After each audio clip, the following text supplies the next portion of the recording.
Right. So,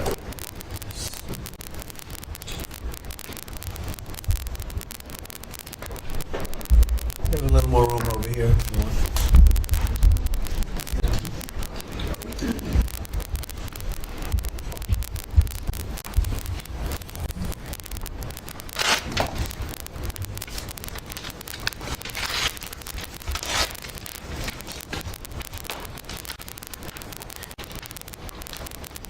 Thank you very much. We had a very good meeting. We were talking about a lot of different things. Consumer prices have actually dropped. There's very little inflation. Everybody predicted a lot of inflation, very little inflation.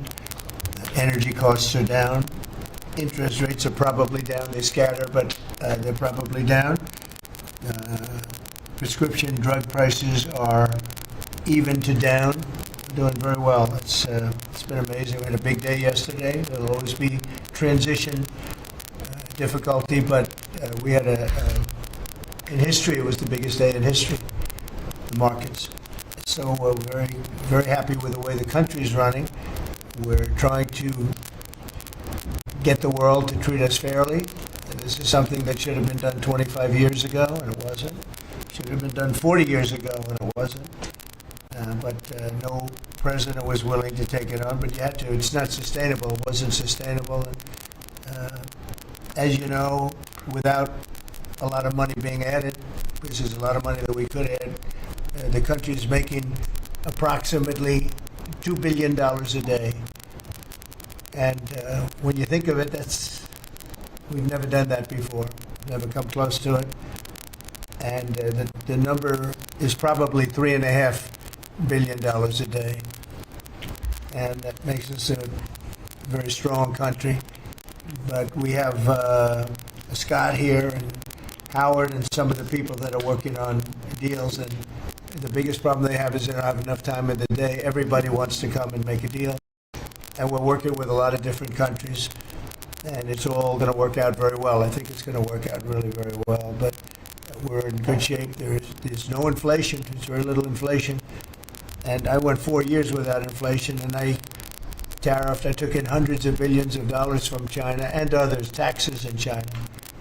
But we took in hundreds of billions of dollars a year from China, and we had no inflation, essentially. So we think we're in very good shape. We think we're doing very well. Again, there'll be a transition cost and transition problems, but in the end, it's going to be a beautiful thing. We're doing, again, what we should have done many years ago. We let it get out of control, and we allowed some countries to get very big and very rich at our expense, and can't let that happen. It's not a sustainable formula. So I wanted to just thank everybody at the table, and maybe I'll go around and ask some of you a little short couple of answers. Pete just got back from Panama, and he's been all over the place, and you want to give us a little report on that and whatever else you might have to say. Everyone at this table is doing an incredible job, by the way, I have to say. Incredible. And the relationships are, it's like they're friends. They're really, the relationships are very strong, really good, really strong. And these meetings are very good. And I think, I don't believe there's any other president that allowed the press to come into it. It's like they're friends. They're really, the relationships are very strong, really good, really strong. And these meetings are very good. And I think, I don't believe there's any other president that allowed the press to come into a meeting such as this. These are very sacred meetings. These are very private meetings, but we have nothing to hide. And I think it's good. I think it's a good, we want to be, a word you like to use, Jeff, is transparent. So we want to be transparent, and we'll do that by starting with Pete. Go ahead, Pete. Yes, Mr. President, we just got back from Panama last night. We were at the Panama Canal with their Southcom commander ships, F-18s, troops, and signed a couple of historic deals. One which is with the Panama Canal Authority, a framework for U.S. vessels, first and free through the Panama Canal. Right. And then also a memorandum of understanding with their security minister for the presence of U.S. troops Fort Sherman is an old U.S. base there, as well as their naval station and air station, jointly with Panama, to secure the Panama Canal from Chinese influence. That's something you said, we're taking back the canal. China's had too much influence. Obama and others let them creep in. We, along with Panama, are pushing them out, sir. And so we had a very successful trip. Their president, President Molino, sends his regards, very complimentary of the U.S. as he's a great ally, and I think they want the Communist Chinese out. And with our troops there partnering with their forces, we've got a chance to push them all the way out, sir. We've moved a lot of troops to Panama and filled up some areas that we used to have, and we didn't have any longer, but we have them now. And I think it's in very good control, right? Yes, sir. Okay. Thank you, Pete. Very good. Howard? So, so we've have so many countries to talk to. It is, it's incredible. I think Scott and I, I'm not sure we could ever have enough time in the day to talk to all these countries because they want to talk and they want to talk now, and they have come with offers that they never, ever would have come with, but for the moves that the president has made, demanding that people treat the United States with respect. We're getting the respect we deserve now, and I think you're going to see historic deals, one after the other. And then I'm very excited that within a week and a half, we're going to start with the gold card, and the Trump card is coming out, and we're very excited about that, and that's coming soon. So very excited. Thank you very much. Good job. Linda? Well, on a couple of fronts, we have been addressing the issue of anti-Semitism on campuses. There's been some grant funding and contract funding that we've reviewed, and some canceled and some we've put on hold, waiting for that, while we do an investigation. On the other side of what my responsibilities are in having education go back to the states, we're meeting and talking with governors. I was with, this week, all 50 commissioners of education around the country, and because we also want to provide them with tools and best practices as education does move back to the states. Making great progress, great response from the states, and very positive. And what about colleges? You're holding $400 million from Columbia. From Columbia. $8 billion from Harvard. Can you imagine the money we pay Harvard? They have a $60 billion fund, and we're giving them $8 billion, and we're trying to figure that out. And then they hire de Blasio, the worst mayor in the history of New York, and they hire the woman from Chicago who was a disaster, total disaster, and they pay them massive salaries, and they're supposed to be teaching you government. That's not Harvard. That's not Harvard the way it used to be. So do you have anything to say about that? The dollars you're holding back from quite a few universities that were not behaving. Yeah, and the other, there's some Princeton, Cornell, others that are coming in, and actually getting calls now from the presidents of the universities who really do want to come in and sit down and have discussions. And so we're investigating them, but in the meantime, we're holding back the grant and the fund money. Okay. Great job. Thank you. Very thankful for the House voting for the President's budget resolution along with the Senate bill. Made a ton of progress this week in working with members to ensure that a desire for flexibility in the Senate was not misconstrued as a desire not to slow and do spending reforms. And so we're very thankful for that. And now we can get after writing that bill, getting the President as big a package of his agenda to his desk. So very good week. Good. We just got the House vote, and now we're well on our way to getting, as we call it, the great big beautiful bill. It's a beauty. There's never been a bill like this one. We're trying to get it all into one beautiful bill. It's tax cuts, regulation cuts, and many other things. The border, a lot of money for the border, where you're doing a fantastic job. So, but we just got a report that we, as you know, you knew before us. Were you surprised we got the vote? We got the vote, and we're happy to get the vote. So I think we're going to be in very good shape. Okay, please. Mr. President, last year the Chinese received 1,700 orders for new ships. American shipyards received 5. Under your leadership, like so many other industries, we are going to revitalize and make shipbuilding and maritime great again with these blue-collar jobs. These are the cranes, the ports, opportunity zones and drive that investment back in. And we have, under that executive order, and also one to streamline foreign military sales for people that want to buy our equipment, and of course acquisition reform, all just this week under your leadership, Mr. President. So we're going to be rebuilding our shipbuilding business. We may would have to go to Congress for this, but we may buy some ships from other countries that we're close to and that do great jobs with ships. But we're going to start the process of rebuilding. We don't really essentially build ships anymore, which is ridiculous.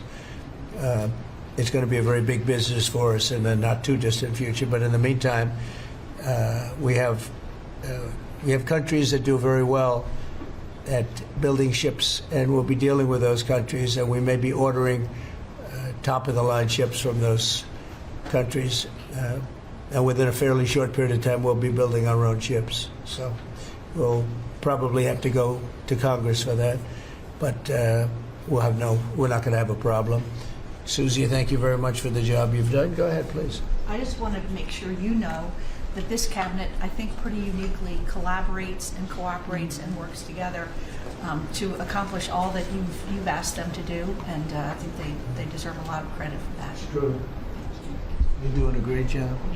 The chief of staff, doing a great job. Lee, go ahead. Mr. President, the Biden EPA was strangulating the economy. The Trump EPA understands it's not a binary choice. We can protect the environment and grow the economy. Working with Doge and Elon Musk, we've now canceled $22 billion worth of grants, and we have launched what is the largest deregulatory action in the history of the country, just in one agency. That's how much of a mess the Biden EPA left us. It is going to end up reducing the cost of living. It's going to create jobs. It's going to make it easier to purchase a car. It will be easier to heat your home. We're proud of this effort. The effort that we have is fulfilling the mandate that you earned from the American public. Clean air, land, and water for all Americans, unleashing energy dominance, permitting reform, advancing cooperative federalism, making America the AI capital of the world, and bringing back American auto jobs. When you called me that day asking for me to take this position, I was honored. And you were very specific and clear in what you wanted us to accomplish. We understand our mission, and at the Trump EPA, we're going to make you proud. Great job. You're doing a great job, and you have a lot of applications for approvals for power plants, which are going to really power the regular plants, and they're going to be right next to each other, because we can't rely on our grid. It's old and it's tired, and it's very subject to being attacked, whether by rain or by bombs or by anything else. And we're letting people build their own power plants, and these are a lot of them being built with the AI and beyond the AI chips, and we're letting them build their own power, and never been done before. And we're going to get it done quickly and approved quickly as part of a plant. They'll have a sort of be their own power company, and it's very exciting. They couldn't believe it when I told them that. I said, we're going to get you the approvals very fast as part of your regular plant.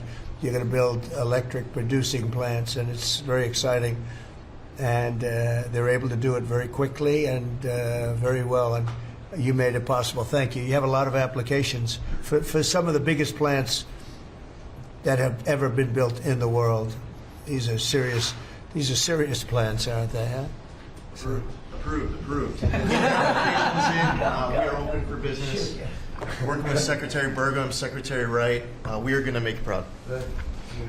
Sean? First off, Mr. President, it's Brooke's birthday today, so she keeps getting younger, so happy birthday to Brooke. Thank you. I want to thank you as well for the shipbuilding at EO. Again, to build ships, we also need mariners to sail those ships. I was just up at Kings Point for the Merchant Marine Academy a couple days ago, and we have some of the greatest young men and women who are learning how to be mechanical engineers, to rebuild and fix the engines on those ships, but also how to sail ships.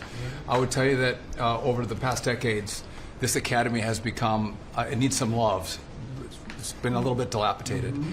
We have to invest in sailors, and I appreciate you taking the initiative. To be a global power, we have to build ships and have sailors to sail those ships. These are the very people that help Pete should we come into points of crisis to support the military. So thank you for that. Number two, the last administration announced 3,200 projects, big, beautiful roads and bridges. Most of them are good. But they announced them, they didn't sign a grant agreement.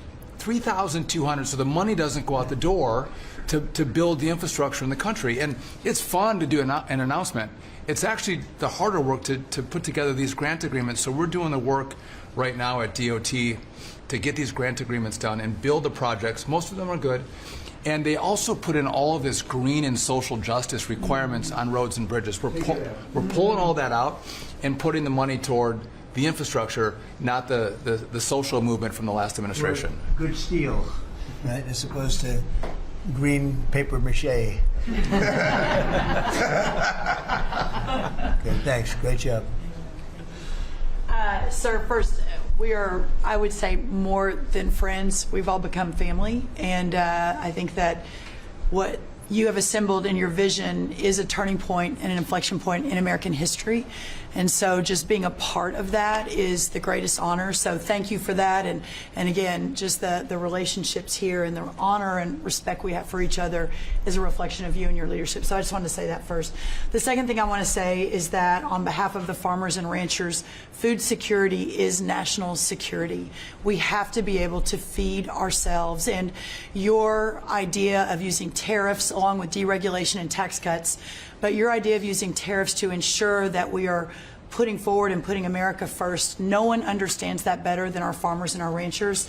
But having said that, emerging from 4 years of Biden with a 30% increase in inputs for our farmers and ranchers, with an almost $50 billion trade deficit. When we left the first time, it was zero, meaning that they are hurting. So the period of uncertainty we're in, they know that your vision will move us into an age of prosperity for all Americans, but for my people, for the farmers and ranchers, unlike any they have seen before. And I think they are really, really excited and so grateful for your leadership. But also, you have never failed to say that you have the backs of our farmers and our ranchers. It was the first phone call that I had after I was voted with the Senate, and that message just resonates with almost an 85% support of you in the last election. They're with you. Interestingly, the biggest budget driver at the United States Department of Agriculture is not farming and ranching or agriculture, it's food stamps. And so as we emerge and embark, Secretary Kennedy and I, on your vision of making America healthy again, a massive part of that is realigning and reworking our food stamp program so that it better serves those who need it. And yeah, to the point of getting the transgender, DEI, Green New Deal out of the USDA and realigning is really important. So It's out of the thank military, you. right? Yes, sir. Is it 100% out, would you say? 99.9, sir. We're going to get that last point Get the one out. rest of it. But thank you, sir. We've got a much different military, I will tell you. Thanks very much. Good job. And eggs are down. Eggs are Big, down. right? Yes, Big. yes, sir. Wholesale prices. Retail will come. Easter is the Super Bowl for eggs. So, you know, there may be a little fluctuation, but no, we feel really good about it. Thank you. That's what I hear. Thank you. Thank you. Good. I'd echo what Howard said on the trade queue, that we've got over 75 countries that want to come in. So it'll be Treasury, Commerce, Jameson at USTR, and we're putting a process in place. And as you said, you're going to be part of the negotiations too, because you know I've had these countries call me up and Secretary Bessent, we're happy you're going to be negotiating. I said, well, President Trump's going to be involved too. So bring your best deal on the budget. It's moving quickly in the House and the Senate, thanks to your leadership. We're also going to have debt ceiling in there, so we're going to get an increase in the debt ceiling. So, and that will be the done and dusted for Part of the bill that we just got to vote on today. So. part of the bill. It'll be done and dusted for 2 years. We won't have to worry about that. And then I gave a speech yesterday to 1,400 small and community bankers, and they were so happy to hear from your administration. And I told them Wall Street's done great for the past 4 years, 10 years, 20 years. It can continue doing great, but it's Main Street's turn now, and it's those small bankers through deregulation, through emphasis, on Main Street, your Main Street agenda, bringing back jobs that is going to power the smaller communities. And then finally, the bond auction went very well yesterday. We had a lot of foreigners show up as the support, showing that the U.S. is still the best place to invest. The inflation report, as you said, was quite good. And energy prices are down more than 20% since January 20th. Amazing. That's great. Very good. Good numbers. Great number. Thank you. Pam? President, we've had some great wins in the last few days. That you were overwhelmingly elected by the biggest majority. The U.S. Americans want you to be president because of your agenda, and the courts are ruling that you have the authority to determine how the money of this country will be spent. That's what the American citizens wanted, and that's what they're getting. An example of that Friday was the Department of Education, that you can determine how the money will be spent. No more DEI. And that impacts every agency across the board. On the civil side again, NLRB, we had a big win in the Supreme Court there. OPM, a big win there. But also 16,000 workers there. But also on the criminal side, the Alien Enemies Act. We are winning there. And your directive to me was to keep America safe, and that's what we're doing. Whether it's the alien enemies, all of these gangs, and they are enemies of our country. They are terrorists, they are organized crime, they have come here, they are extremely organized, they are spread throughout our country, and they are creating terror. And no more under your directive. And that is stopped. Yesterday in South Florida, we charged the 11 defendants with $500 million of pure cocaine coming into our country to kill our kids. They were caught. They will be prosecuted to the fullest extent of the law. These gang members are going back to where they came, or they're going to an El Salvador prison at your directive. And you also gave us a directive to prosecute the people who are going after Tesla to the fullest extent of the law, some of the greatest police work I've seen. We've made 4 arrests. There will be no negotiations at your directive. They're all looking at 20 years in prison, and within the next 24 hours, you're going to be seeing another huge arrest on a Tesla dealership, President. And that person will be looking at least 20 years in prison with no negotiations. That's great. That's great. That will stop it. Cold. Domestic terrorism. Thanks. Doing a great job, too. Thank you very much. Gloria, please. Mr. President, accountability matters. That's what we're recognizing. With our partners at the Department of Labor for Government Efficiency, just a few weeks ago, we realized there's about $4.4 billion in COVID funds that were not used, that the state coffers were just holding on to. Out of that, we've returned $1.4 billion back to the state treasury, so essentially to the American people, and we'll go back and claw the rest of those billions of dollars back. And on the heels of that, late last night, we're understanding unemployment insurance fraud. That trust needs to be whole for the American people. When we need it for who deserves it.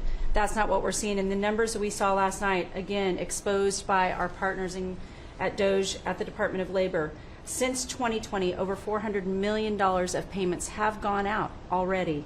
And when you hear these numbers, apparently in the United States, we have over almost 25,000 people who are over 115 years old who are collecting $59 million that we have sent out to people. Talk about fraudulent behavior. Mr. President, 28,000 people between 1 and 5 years old have collected fraudulent payments at the tune of $254 million has gone out. And lastly, 10,000 people who have not been born yet, 15 years into the future, $69 million, and they haven't even been born yet. In one case, they will be born 129 years from now. The United States government sent them $41,000, and they're not born yet. So, under the Department of Labor, those are the things that we're uncovering. I couldn't be more honored to tell the American people that we're bringing back their dollars and we're saving them and returning them to the United States Treasury. Also, jobs numbers. Last Friday, 228,000 new jobs were reported. That is good for the American people. That is my primary job, is to grow that workforce under your leadership. So we've kicked off the America at Work tour, and we'll be visiting all 50 states, and I'll be working with my colleagues here to do just that. So thank you, Mr. President. We're going to grow this economy. We're going to keep our focus on the American worker. So you're finding tremendous fraud, though. Those numbers are really bad when you're Unheard of. over 115 years old. And I think you had mentioned the oldest person in our country is 114 years old. That's pretty good. A woman living in Pennsylvania, but apparently there's 24,000 more of them that are 115 or older. That I hope you hear that. So we have 24,000 older than the oldest person. Definitely did. That's terrible. And what are we doing about that? How do we get that money back? Yeah, so we're working with our IGs to do the further investigation. The House and Senate, we had a 5-year statute of limitations. We've got an extension on that, another 5 years. And so the goal, in my opinion, we should never have a statute of limitations to return the American dollars back to the Treasury when there's fraud. But at this point, we will continue to work hard and double down and return those dollars to the Treasury. Right. Thank you very much. Thank you. Great job. Christy? Well, Mr. President, thank you for your leadership at the border. For the second month in a row, you have broken the record in the history of the nation for the lowest number of encounters at the border, which is absolutely remarkable. You have said that America's laws matter and that they'll be enforced, and we're hard at work now to get people to go back home that are here illegally. So the Alien Registration Act has been in place long enough now that those individuals that are here illegally, if they haven't registered, then they can be charged criminally, and they can face fines up to $1,000 a day and face deportation if they don't go home, and they'll never get the chance to come back to America. So we're encouraging people to use the CBP Home app to register, and we're working on the resources and funding to buy them a plane ticket to send them home. I went to El Salvador, Colombia, and Mexico, and those countries and others are thinking about setting up programs to support these individuals when they get back to their countries. So when they get there, they'll have housing and food assistance, and so making sure that these folks have the opportunity to go home so that they can get the chance to come back to America is important. And So it's a very big self-deport operation that we're starting. thousands of people have already Yeah. self-deported.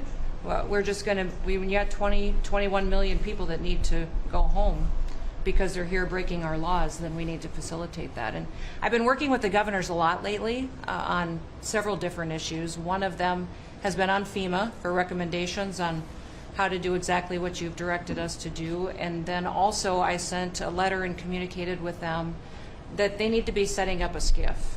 Some of our governors don't have secure facilities to have national security issues. I think one of the jobs Homeland Security has is to give communication down to states, to local cities and communities. And so recommending they get a SCIF, they have secure comms with them at all times or nearby so that they can have national security conversations, and then to have somebody in their office designated that is their communications person. A lot of them have emergency management officers, but they don't necessarily have somebody designated when it comes to a national security issue that we may need to communicate with them on. And I think American people need to know that Real ID will be required to travel on May 7th. So those governors have been notified to communicate that at home. We don't want anybody to get delayed and not be able to travel when they get to an airport. And this will also help us bring integrity back to all of our IDs and how they're used for issuing driver's licenses. And governors know how I feel about making sure their driver's licensing system has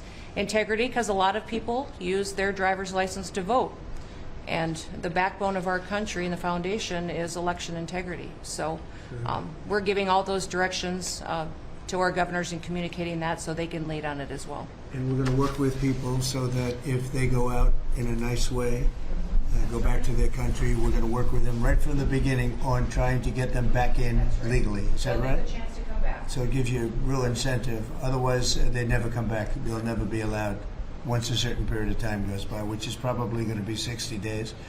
We're also going to work with farmers that if they have strong recommendations for their farms for certain people, we're going to let them stay in for a while and work with the farmers and then come back and go through a process, a legal process. But we have to take care of our farmers and hotels and various places where they need the people. And we're going to be working with you very carefully on that. So a farmer will come in with a letter concerning certain people saying they're great, they're working hard. We're going to slow it down a little bit for them, and then we're going to ultimately bring them back. They'll go out. They're going to come back as legal workers. Okay? Yes, sir. Thank you. Which I think will be I think it's very important to do. Okay, thank you very much. Great job. Jameson, I watched you testify for the last Yeah, he did great. couple of days. You were on every night at 3 o'clock in the morning. And you did great. You were fantastic. Thank you very much. It's just what I like to do for fun, sir. You've been keeping us very busy. Last week, you started a reordering of international trade, something that hasn't happened for 80 years, something that should have happened decades ago. And you know that. You've known that for a long time. That's why you have us all working on this. You came into an emergency situation where President Biden left us with a $1.2 trillion trade deficit. It's the largest of any country in human history, the largest. So you declared an emergency, you took action. You say the largest in history, right? In history. There's never been anything like what he left us. He left us a mess. His whole administration was a mess. So go ahead. So you declared an emergency, you imposed a trade action, so now you have a tariff on the world, it promotes U.S. manufacturing, it protects U.S. workers, and you've also given room for negotiation during this time so we can open export markets for our farmers and other producers and American workers. And this is why the unions vote for you, this is why the workers vote for you, this is why the families want you to be the president, because you're standing up for American workers and American communities. We've had countries come in over the past couple of weeks that represent more than half of global domestic GDP, more than half.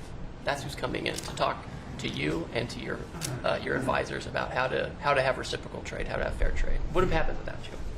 Thank you very much. Great job. Lovely line. Well, thanks to your fantastic leadership, this amazing cabinet, and the very talented Doge team, I'm excited to announce that we anticipate savings in FY26 from reduction of waste and fraud by $150 billion. And I mean, and some of it is just absurd, like people getting unemployment insurance who haven't been born yet. I mean, I think anyone can appreciate whether, I mean, come on, that's just crazy. You know, some of these things, people ask me like, well, how are you going to find waste and fraud in the government? I'm like, well, actually just go in any direction. That's how you find it. It's very common. it's, as the military would say, target-rich environment. So I think we're doing a lot of good and excellent collaboration with the cabinet to achieve these savings. And it will actually result in better services for the American people, and that we're going to be spending their tax dollars in a way that is sensible and fair and good. And your people are fantastic. In fact, hopefully they'll stay around for the long haul. We'd like to keep as many as we can. They're great, smart, sharp, right? Finding things that nobody would have thought of. Very computer savvy. Yes. Working with hard to get the Trump Gold Card operational, hopefully in the next week or so. That'll be very exciting. It's Really exciting. It's a pathway to citizenship into the United States. It's a big deal. Yep, it's a big deal. Thank you very much. Great job you're doing. Thank you, sir. Thanks to your leadership and setting the mandate of transparency and accountability across the U.S. government.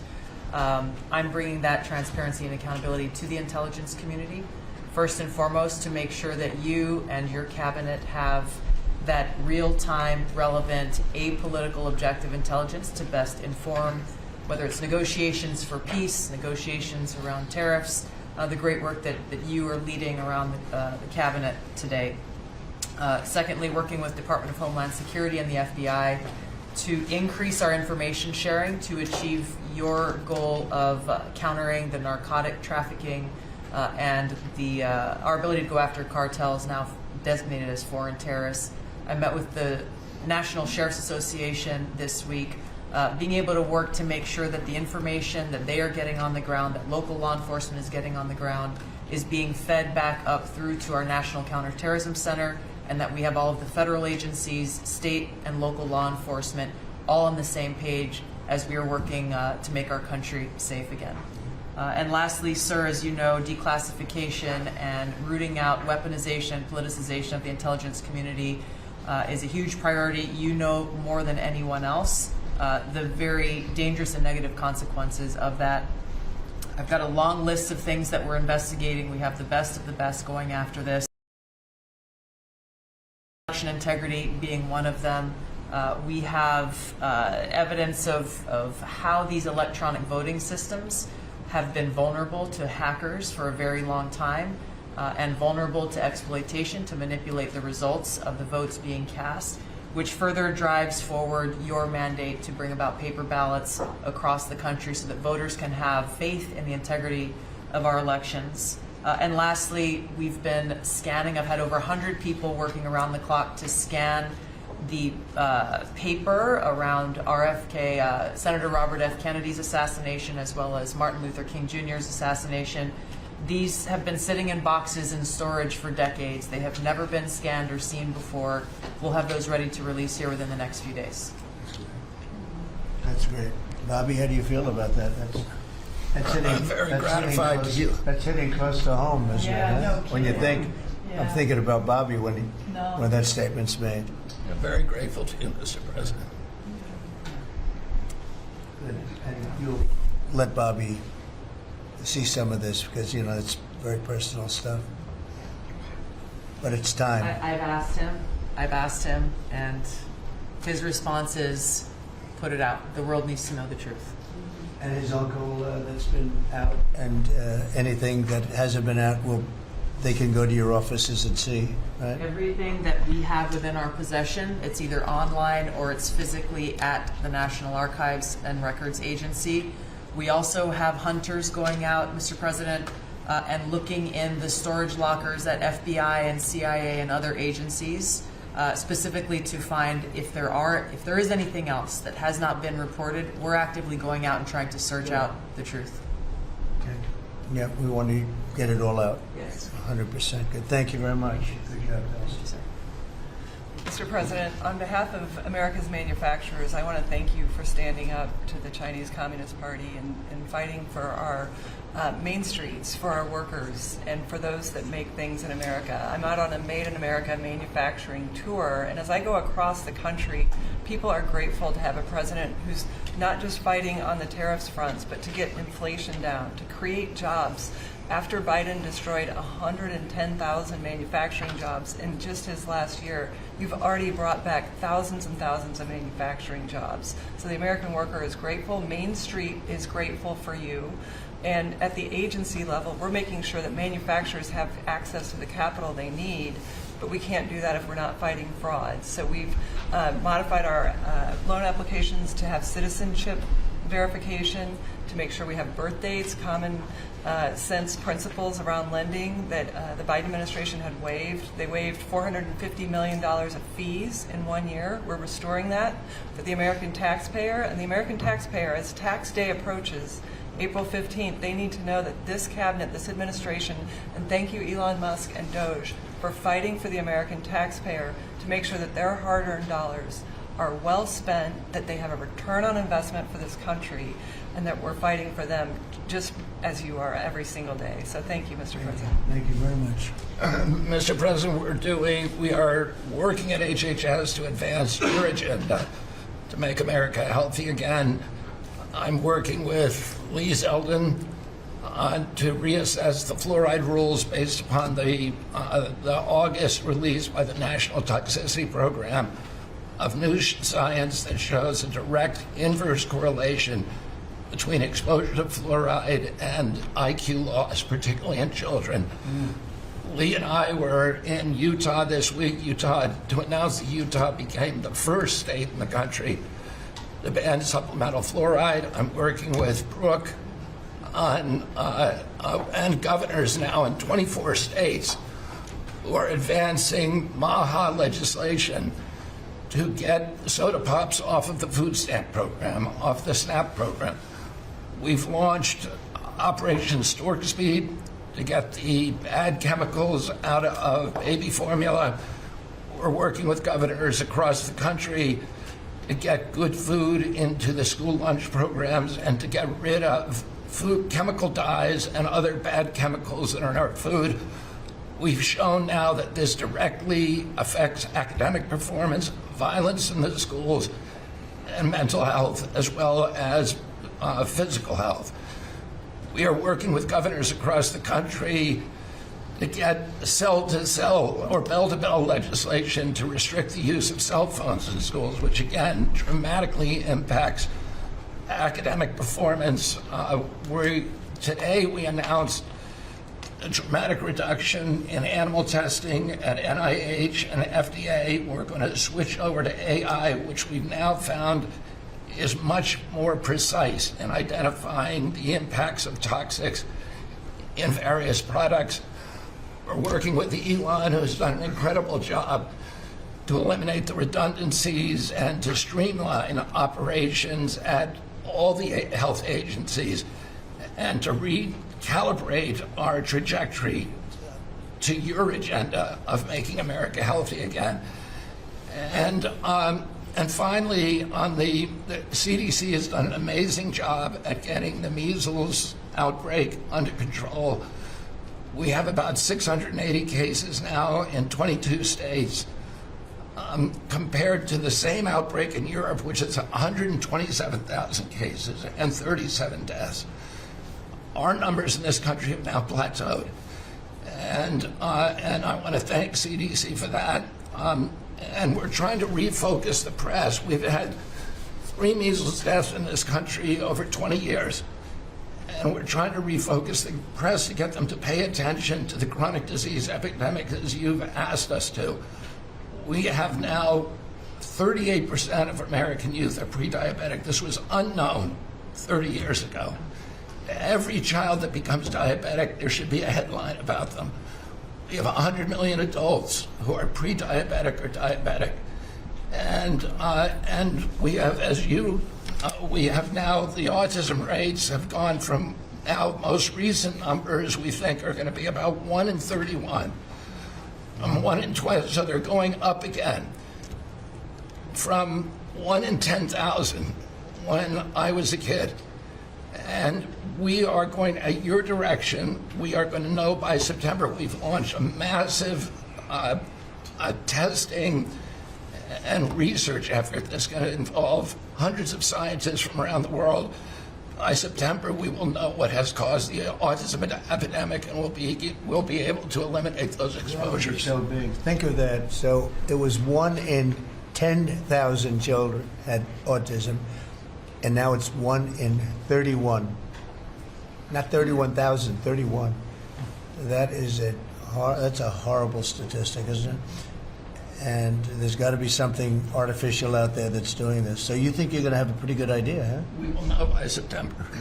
There will be no bigger news conference than that. So that's it. If you can come up with that answer where you stop taking something, you stop eating something, or maybe it's a shot, but something's causing it. It can't be from 10,000 to. Can you imagine that, Marco?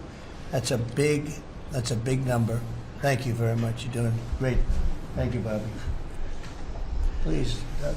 Well, Mr. President, one of your primary administration goals is to make sure that we unleash American energy, and of course the strategy behind that is when we do that, it helps make it more affordable for all Americans. Energy isn't just industry, it is the foundation of every other industry, whether it's food, manufacturing, clothing, transportation. And then also when we've got the ability to generate and not just be energy independent but energy dominant, then we have the opportunity to sell energy to our friends and allies versus them buy it from our adversaries. And our adversaries were funding terrorism and conflicts against our allies by their oil and gas sales that were going through a Swiss cheese set of sanctions. So with your creation of the National Energy Dominance Council, over half the people at this table serve on that. Everyone has been engaged, whether it's interactions with negotiations with other countries, with putting sanctions in place that actually work, with cutting deregulation, working on biofuels, building infrastructure for transportation. There's a whole range of things that are being tackled. But when in the outcome of all that is that the Biden administration was restricting supply, you're increasing supply. When you increase supply, then prices start to come down. and we have a huge opportunity to do this. Just in interior alone, there's 500 million acres of surface, 700 million acres of subsurface, and 2.5 billion acres of offshore. And the Biden administration was trying to restrict this so that you couldn't get a timber lease, you couldn't cut a tree, you couldn't graze a cow, you couldn't develop oil and gas minerals, and you couldn't develop the critical minerals we need for our technology, for our defense industries, and to be able to help us win the AI arms race against China. So we're opening up this, and with your executive orders and your work, we've on Tuesday, historic day, you ended the war on beautiful clean coal, which has been going on since Obama took office. China gets 60% of their electricity from coal. They're opening up they've opened up 94 gigawatts of coal in the last year as part of this AI arms race. 94 gigawatts, that's enough for 94 Denvers. To be able to 1 gigawatt per metro area like that, it's unheard of. So we have an opportunity under your leadership to come back. The Gulf of America had its first offshore lease sale, which is scheduled for later this year. But that was the industry loved that because the Gulf of America is now open for business again, and there's as much as 7 billion barrels of oil accessible now. They've increased the upside of what they think that is. On the coal front, the estimate is the financial value of the coal in America is $8 trillion. That was an asset on the balance sheet that we've now being put back on again. And of course in Alaska, with your separate executive orders to unleash Alaska energy between ANWR, the North Slope, the Strategic Petroleum Reserve Alaska, all of those we've reversed Biden decision. Those are all open for business again. And all of this is leading to the investment coming to America. The smart money is coming to the U.S. That's why we've got trillions of dollars of investment that is showing up at the door, because they know if they're going to do manufacturing here, there's going to be energy to power their plants. And so, again, thank you for your leadership, and thank you for everything you're doing. Very good. Thank you. Marco? Well, Mr. President, one of the most important things I believe you'll achieve in your presidency is reordering the world in a proper way. For 31 years, more than 31 years now, multiple administrations have allowed the Chinese to deindustrialize this country, to take away jobs and factories and the pillars of our national strength.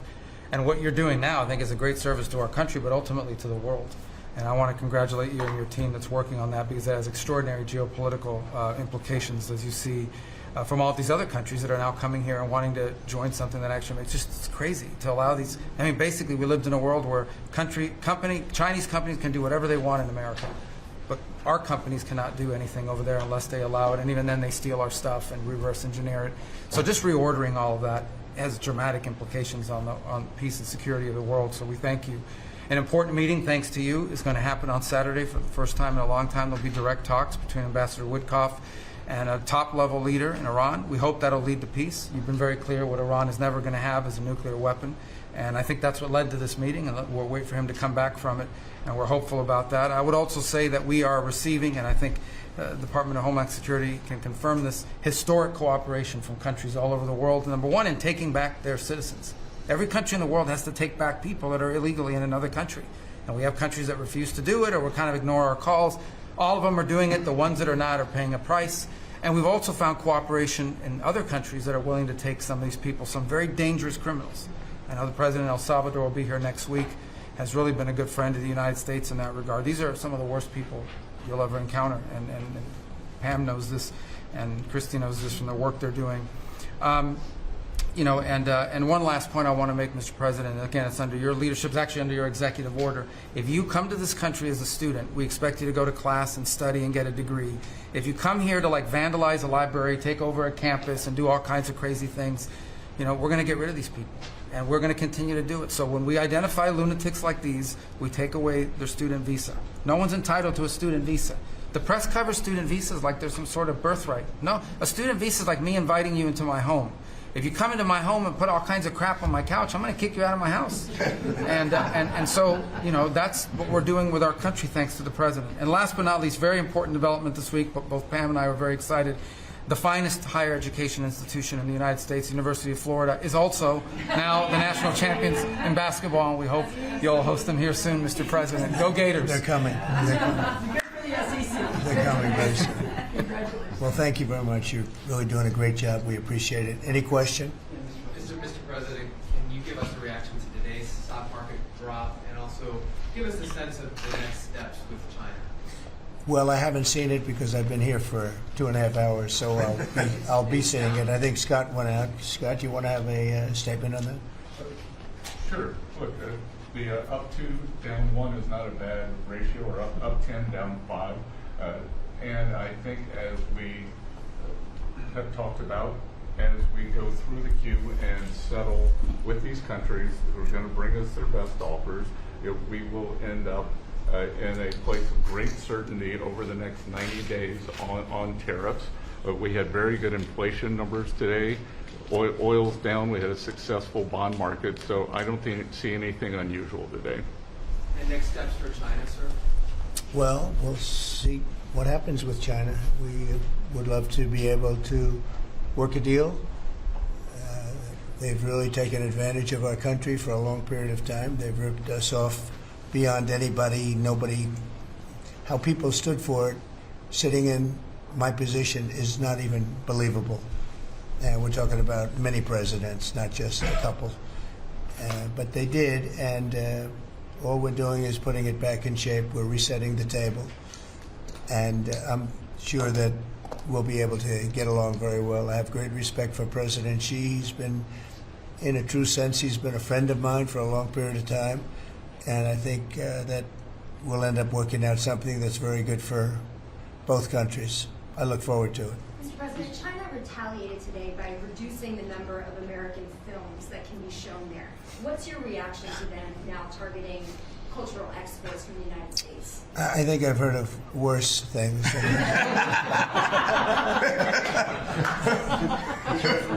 Yes, please. Also on China, the Ukrainians say they have evidence that Chinese soldiers have been found fighting for the Russians in Ukraine. Can the U.S. verify this? And if so, what does the U.S. plan on doing to China to counteract that? We'll look into it, but I think beyond that, we're really looking to get that war stopped. They're losing 2,500 and even more than that young people a week. They're Russian and they're Ukrainian. They're not American, but they're people. And we're seeing if we can get it stopped. And I think we're making progress. I appreciate the ballerina who was released. It was at the request of a very good friend of all of ours, actually. Dana White called me and he said it's the friend or the relationship of one of the fighters for UFC or one of the fighters. And Dana's an incredible guy, and we spoke to President Putin about it, and they made a deal. They released the young ballerina, and she is now out, and that was good, so we appreciate that. We hope that we're going to be able to make a deal relatively soon with Russia and Ukraine to stop the fighting. It's so senseless. It's such a horrible thing. It would have never happened if I were president, but it did happen, and we were given that card. And I think we're going to get it. I think we're going to get it stopped. Got to get going. We got to get it. We have to move it faster. Likewise with the hostages, we're making progress. There's 59 hostages, but only 24 of them are living, and that's the way it's been presented to me by the mothers of some of the dead, mothers and fathers of some of the dead hostages, and they want the bodies of their baby, as they say, their baby, their young boys. They want them back as much as if they were alive. It's amazing, because when I met the hostages 2 weeks ago here, I couldn't believe what they had to go through, by the way. But when I met them, they said, yeah, there's 59, but 24 are living. And they actually consider, I guess if you're a parent, you do consider it this way, that the remainder who are dead, the 24 that are alive, the remainder that are dead, they want them back just as much as they would want them back if they were alive. It's really pretty amazing and pretty sad. So we're getting close to getting them back. We have a lot came back. A lot of people are very grateful. Some came back in pretty bad shape. Some came back, they're okay. I think they're going to be scarred mentally for a long time, because if you sit down and talk to them, as I have, what they went through is incredible. But we're making progress.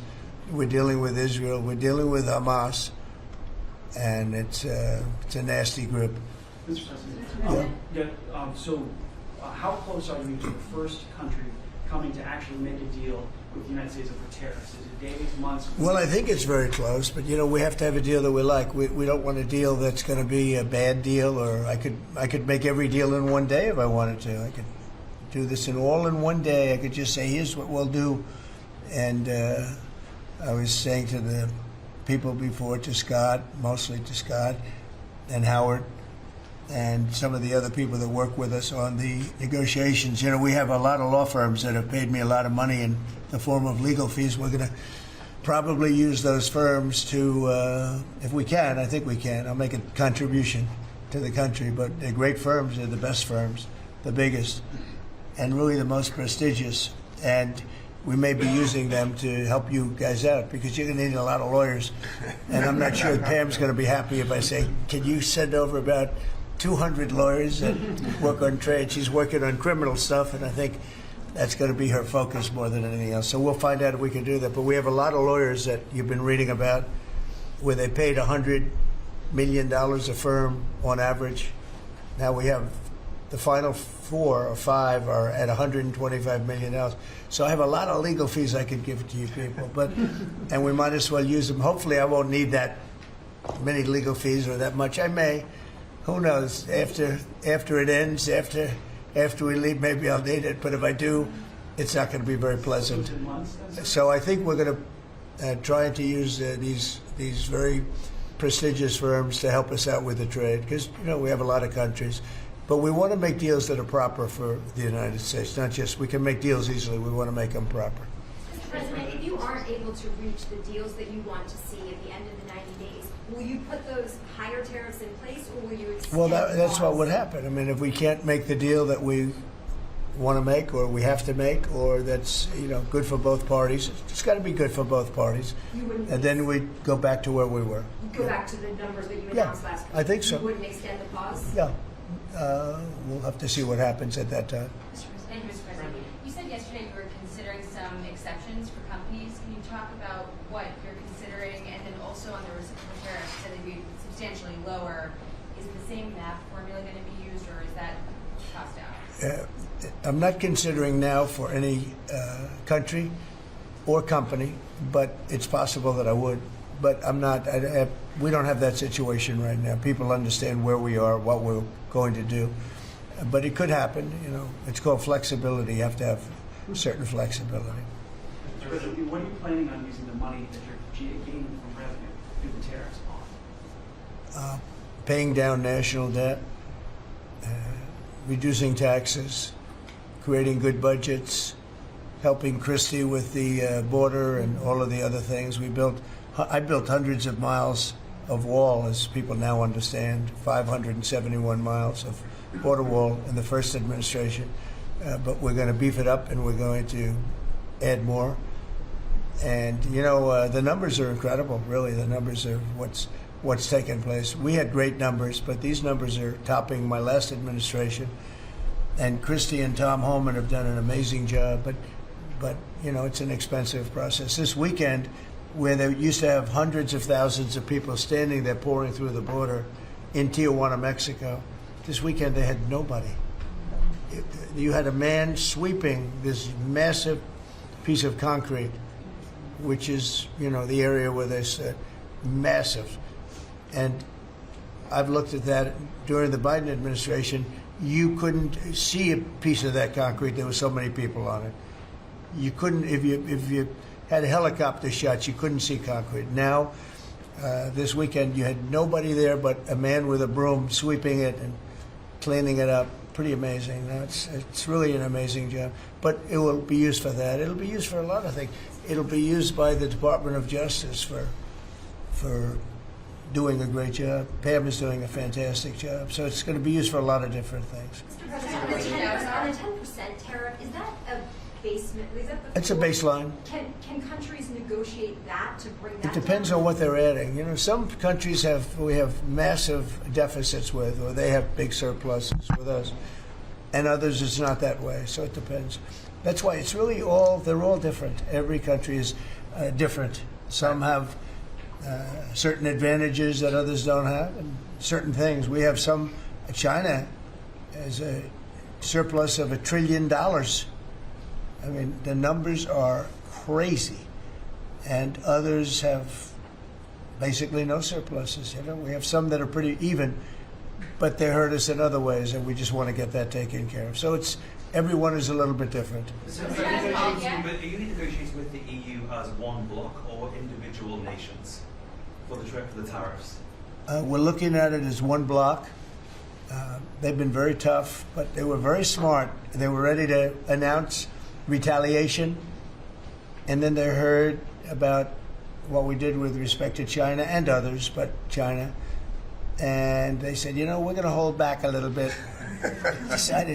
They decided to hold back. I thought they were very smart. Look, the EU is very smart, but they really have taken advantage of the United States. They were formed for the purpose of taking advantage of the United States. And I don't blame them, and I don't blame China. I don't blame anybody. I blame the people that were sitting at that desk in that other beautiful Oval Office for allowing it to happen. Many presidents I blame.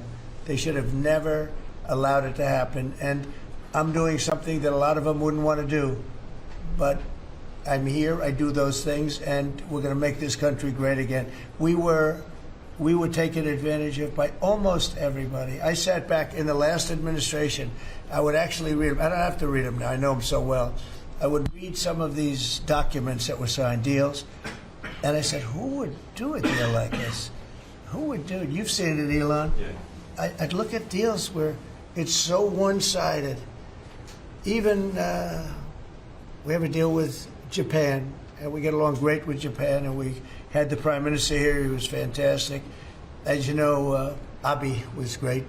Shinzo was great. He was a good friend of mine, unfortunately no longer with us. But we defend them, but they don't have to defend us. I said, that doesn't sound too good. But we have a deal, where a defense deal. We pay hundreds of billions of dollars to defend them. But if for any reason, in other words, we pay all the money. They don't pay anything. But if we're ever attacked, they don't have to do a thing to protect us. I said, oh, that sounds like a wonderful deal. So that's just one out of thousands. And I just wonder who did this. And it's people that either hate our country or didn't care, an expression that you use. I think it's really a lot of them didn't care. It's just hard to believe how bad they are. Now, that's a little bit of a defensive deal, but I'm talking about trade deals, the same thing. They're so bad, you would say, how come? And even when I'd renegotiate, like, I'd go to a country, they'd give me everything I asked for. I said, why didn't somebody ask for it, like, originally? They give me everything. I think when they were negotiating, they didn't care, or they didn't ask, or they were shy, or they were very stupid, or they hate our country. Yeah, go ahead, Jeff. You were speaking about Japan. Can you clarify what your vision is for U.S. Steel? You referenced it yesterday. Yeah. There's some questions about what you actually want Sure. to see. Look, U.S. Steel is going to do very well now because of tariffs. And I don't know why they even need a deal. But the only thing is U.S. Steel, if you go back 80 or 90 years, that was a behemoth in this. That was our biggest, most... if we were around, we would have been very proud of it. Today we have different types of companies that are big. Google, it's not the same as U.S. Steel. And I love Google, and I got to like the people that run it. They're very capable people. They didn't like me so much in the first administration, but they like me a lot now. I don't know what happened, but I like them. But, you know, I think they would be the first to admit, when I envisioned, you look at some of those steel factories from 90 years ago, it was a different kind of a country, but they were miles long. Today you see just empty hulks. Those hulks are going to be filled up very soon because of what I'm doing with tariffs. It was a different kind of a thing. But if I didn't do that in the first term, my first term, if I didn't put tariffs on, we would have, because China and others were dumping steel, billions of dollars of steel. Our steel companies were all closing. Every fact, we wouldn't have one steel plant open. And now we have a steel industry that's doing very well, but soon it's going to be thriving, really thriving. And those factories are going to be filled up, but more importantly, they're going to build brand new ones. Nucor and so many other companies call me, Nucor being a big steel company. They're building massive new steel plants, and it's great. And likewise, car companies. We have many, many car companies. 3 of them, I'm not looking to hurt Mexico, and I like Mexico. And by the way, I think the new president is a terrific person, a fantastic woman. We've had many conversations. She's a very elegant, just a fantastic person. And she's been very nice, very, very nice. But I'm not looking to hurt them. But we have 3 car plants that were under construction in Mexico. They stopped constructing, and now they're going to build in the United States because of tariffs. See, we should have never let this happen, because whoever it was that was president at the time, we lost 90,000 plants and factories since NAFTA. 90,000. It's not believable. How about that, Laura? You know, you're in that sort of world of factories and plants. Manufacturing, construction jobs, bringing those workers back home. That's right. We're going to bring them all back. But think of it, from that period of time, which isn't so long ago, we lost. I said the other day, if you had a map on a big wall like this, and if you had pins, 90,000, I don't know if you'd have enough.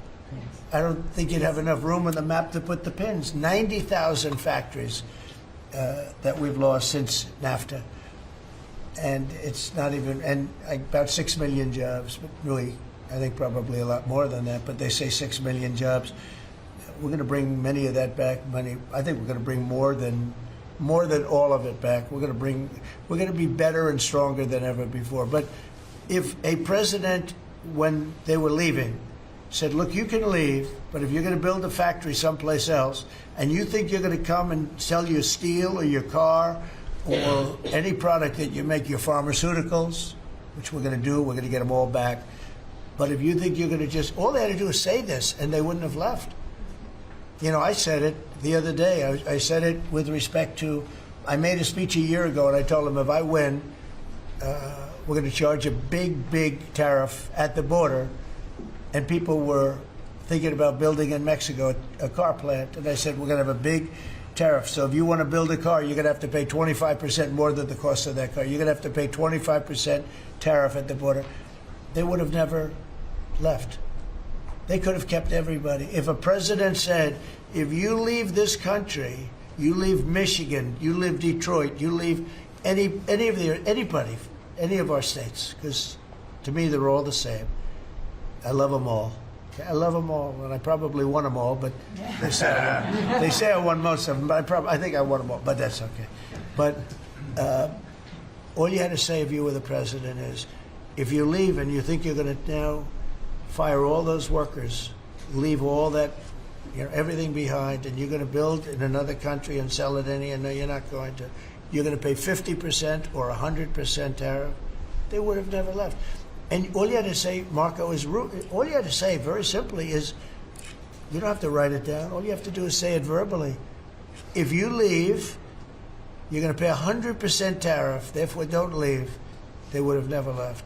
But they left 90,000 plants. I mean, it's hard to believe that many. It's not, you can't envision it. So just getting back to your, because I'm the great weaver of all time.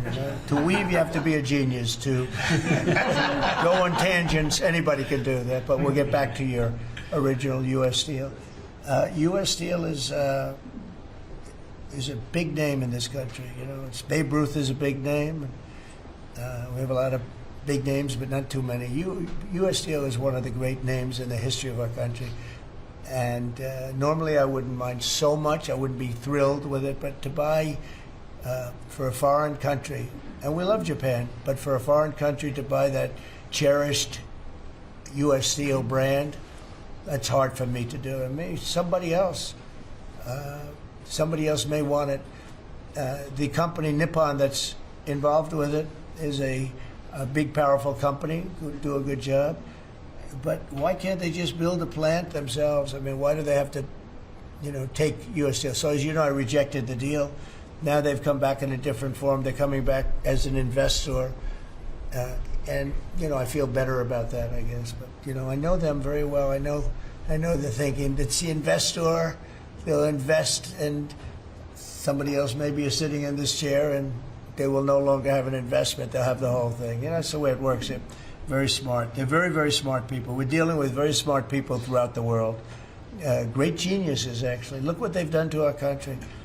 And again, I don't blame China. I don't blame anybody.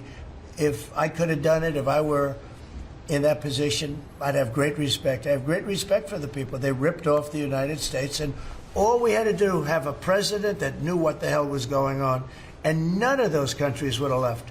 Those companies, none of them would have left. So that's a little lesson in basic business. And it's really basic business. It's not complicated business. It's very basic business. And we'd have every one of those car plants going just the way they were 30 years ago.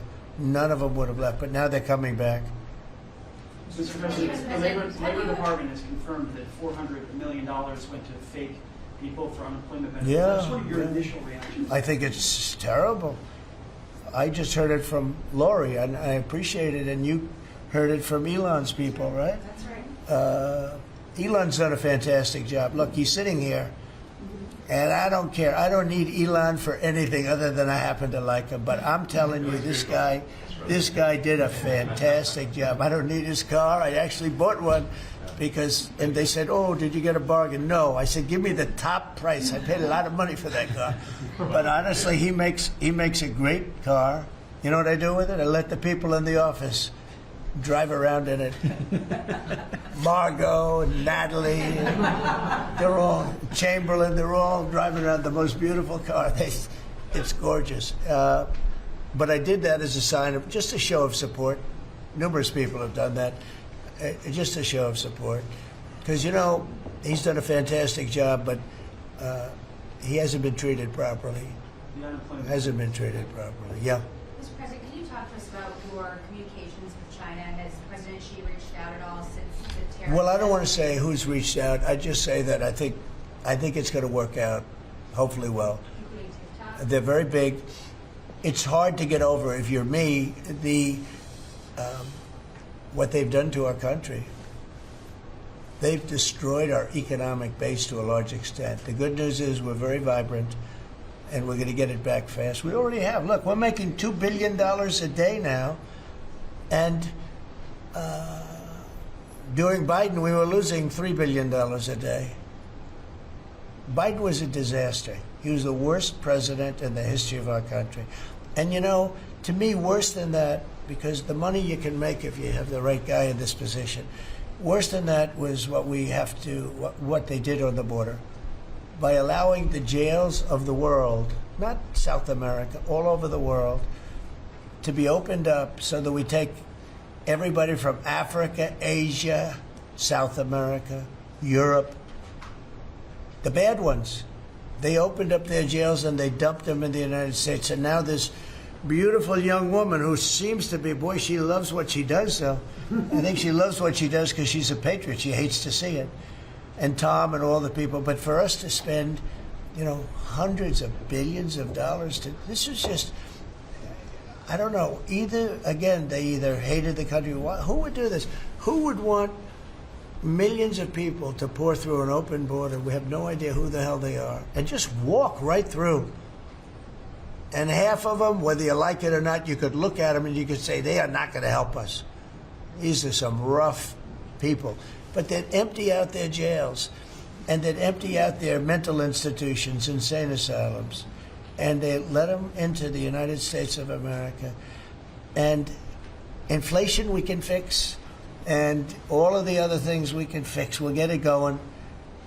But this is something, it's such a horrible thing, and it's really hard. You know, we have to do deportations. Now we're doing self-deportation. We're coming up with all sorts of ideas. And they must have known it's not going to work out well. And, you know, we want people to come into our country, by the way. We need them badly for the jobs. But we want them to come in legally. They have to come in legally. They have to show that they can love our country. Thank you very much, everybody. Thank you. Thank you very much. The Democrats making allegations about market manipulation yesterday. Thank